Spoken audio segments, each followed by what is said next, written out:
وہی امام کو چاہیے، اور وہ کہیں اور نہیں ہے، وہ یہیں پر ہے۔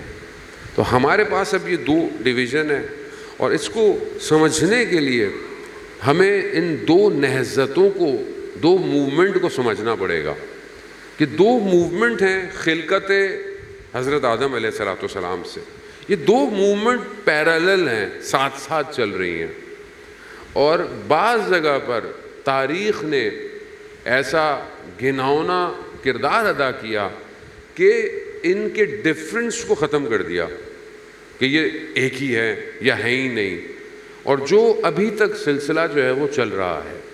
اب یہ جو دو موومنٹ ہیں کہ جو خالق خدا نے انسان کو بنایا اور اس کے بعد یہ کریشن شروع کی، تو کریٹ کرتے ہی چیزیں جو ہیں وہ سامنے آنا شروع ہو گئیں۔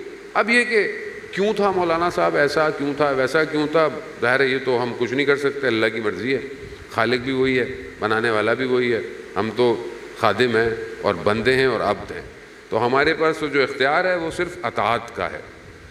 پہلی چیز جو پروردگار نے بنائی ہے وہ حضرت آدم کو جب بنایا مٹی کے لیے، ظاہر مخلوقات تو اور بھی تھیں اور پہلے سے تھیں، نور کی حالت میں تھیں، لیکن جب مٹی سے حضرت آدم کو بنایا اور وہیں سے ہی ڈسٹنگوش شروع ہو گیا کہ جب اللہ نے امر دیا کہ بھائی سجدہ کرو اس کو، تو وہیں سے شروع ہو گیا دوسری موومنٹ۔ وہ کیا تھی؟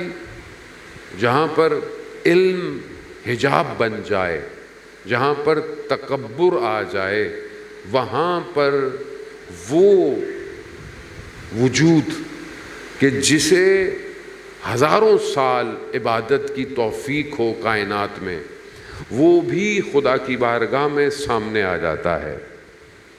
تو یہاں غرور تکبر نہیں ہونا چاہیے کہ مطلب میں بہت نمازیں پڑھتا ہوں مولانا صاحب، مطلب میں بڑے قرآن کی تلاوت کرتا ہوں، میں تو بہت بڑا عزادار ہوں، میں تو اتنے دنوں سے سوچے کالے کپڑے پہنا ہوا ہوں، بغیر چپل کے چلتا ہوں۔ کوئی ان کی بارگاہ میں تکبر میں بالکل وجود نہیں رکھتا۔ یہاں پر خاکسار چاہیے بس، یہاں پر کچھ کرنے والا یہ نہ کہے کہ میں نے کیا ہے۔ نہیں، کربلا انہی کی داستان ہے جنہوں نے اپنا سب کچھ دینے کے بعد بھی امام حسین علیہ السلام سے یہی فرمایا، مولا آپ راضی ہیں ہم سے؟ یہ ان کی بارگاہ ہے۔ تو یہاں پہلا کام جو ہوا وہ کیا ہوا؟ تکبر۔ میرا علم زیادہ ہے، میں آگ سے بنا ہوا ہوں، یعنی اپنے آپ کو بڑھانا۔ سجدہ نہیں کیا، بس سجدہ نہیں کیا، خدا نے باہر نکال دیا اپنی بارگاہ سے، اور وہیں سے موومنٹ سٹارٹ ہو گئی۔ اور قرآن کی آیات ہیں جو اس بات پہ دلالت کرتی ہیں کہ کیا کہا مجھے موقع دیا جائے کہ میں آپ کے لوگوں کو، آپ کی مخلوق کو گمراہ کروں، اغوا کروں،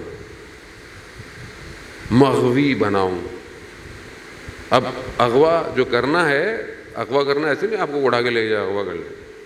ابھی جو زمانہ ہے اس میں اب ذہن اغوا ہو رہے ہیں۔ شیطان وہیں پہ نہیں تھا کہ آپ بولیں کہ شیطان تو حضرت آدم کے سامنے تھا، نہیں، وہ تو پھر اور سٹرونگ ہو گیا، اور وہ پوری موومنٹ آگے کی طرف، یہ نہضت موومنٹ چلتی گئی۔ حضرت آدم کے ساتھ کیا کیا؟ حضرت آدم جیسی ہستی کو، یہ ساری باتیں آپ کو پتہ ہیں، میں کوئی نئی بات تو بتا نہیں رہا آپ کو، کہ حضرت آدم کو باہر بہشت سے، جو جنت تھی اس سے باہر جو ہے وہ لے آیا۔ اب جب روئے زمین پر آیا تو یہ سب سٹارٹ ہو گیا۔ شیطان رکا نہیں، اس نے بولا میں نے حضرت آدم کو نیچے بھیج دیا، چھوڑ دوں؟ نہیں، دونوں بیٹوں کے درمیان مسائل پیدا کیے۔ ایک کی قربانی خدا کی بارگاہ میں قبول ہو گئی، دوسرے کی قبول کیوں نہیں ہوئی؟ ایک کی قبول ہوئی، دوسرے کی قبول نہیں ہوئی۔ کیوں نہیں ہوئی؟ کیونکہ اس نے اللہ کی راہ میں اپنی اچھی چیز نہیں دی۔ حابیل اور قابیل، ایک نے جو قربانی کے لیے دی بہترین چیز دی، دوسرے نے بہترین چیز نہیں دی۔ بس اس نے وہاں پر آ کر پھر اب دیکھیں، اب گیم پردے کے پیچھے چلا گیا۔ پہلے شیطان فرنٹ پہ تھا، اب پردے کے پیچھے آ گیا۔ پردے کے پیچھے کہاں آ گیا؟ اب قابیل کو ورغلایا، اور پھر روئے زمین پر پہلا قتل کروایا۔ اب آپ سمجھ رہے ہیں ایک نسل حضرت آدم کی شیطان کو ہلکا مت لے. اصل مسئلہ یہی ہے کہ دشمن اور ٹائم فریم، میں زیادہ بہت ڈیٹیل میں نہیں جا سکتا، ادھر سب کچھ لائیو جا رہا ہوتا ہے.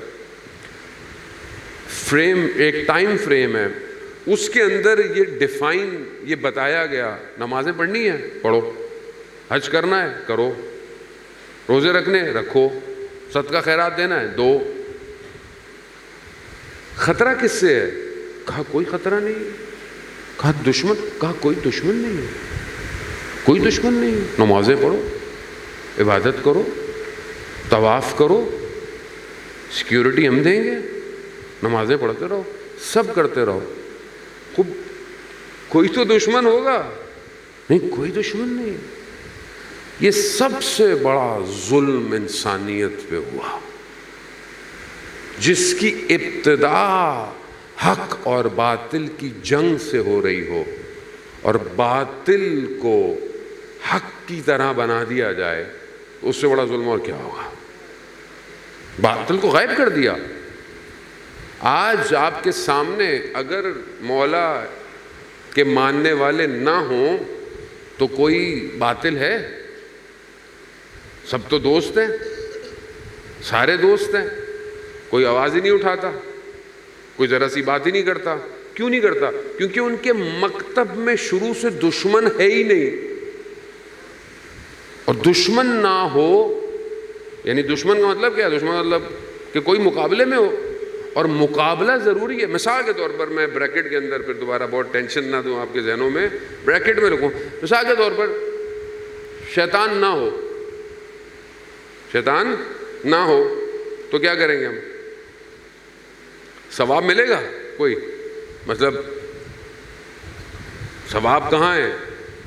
مطلب ایک شخص پہاڑ پہ رہتا ہو، اس نے دنیا نہیں دیکھی ہو، کچھ بھی نہیں دیکھی ہو، نمازیں پڑھ رہا ہے، عبادت کر رہا ہے، اس کو زیادہ ملے گا جو، یا جس کی بازار میں دکان ہے وہ اپنی نگاہوں کو نامحرم سے بچا کے رکھتا ہو،